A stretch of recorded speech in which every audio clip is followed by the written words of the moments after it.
Üstü funksiyalarla bağlı belə bir sualdır. Demək, funksiyanın təyin oblasını soruşur bizdən. Biz bilirik ki, funksiyanın təyin oblası dedikdə x-in ala biləcəyi qiymətləri soruşur bizdən.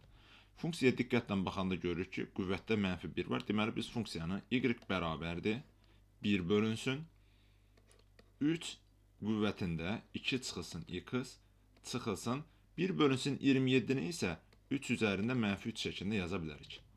Artıq biz funksiyamızı kəsir şəklində aldığımıza görə, kəsir funksiyanın xassəsində biz bilirik ki, onun təyin oblasti x-lar ilə bir qiymətlər almalıdır ki, məxrəc sıfıra bərabər olmasın. Yəni biz bu məxrəcdəki ifadəni sıfıra bərabər eləsək, görək x-in hansı qiymətində bu ifadə sıfıra bərabər ola bilər. Bərabərdir 0 yazıram.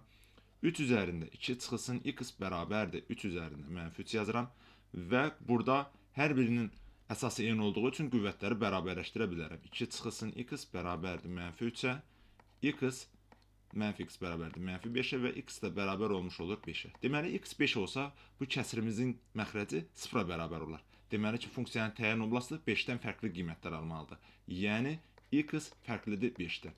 Və yaxud da düzgün variant olaraq belə də qeyd edə bilərik. Mənfi sonsuzluqdan 5-ə kimi birləşir 5-dən müsbət sonsuzluğa kimi. Yəni, x hər bir qiyməti ala bilər, yalnız 5-i ala bilməz.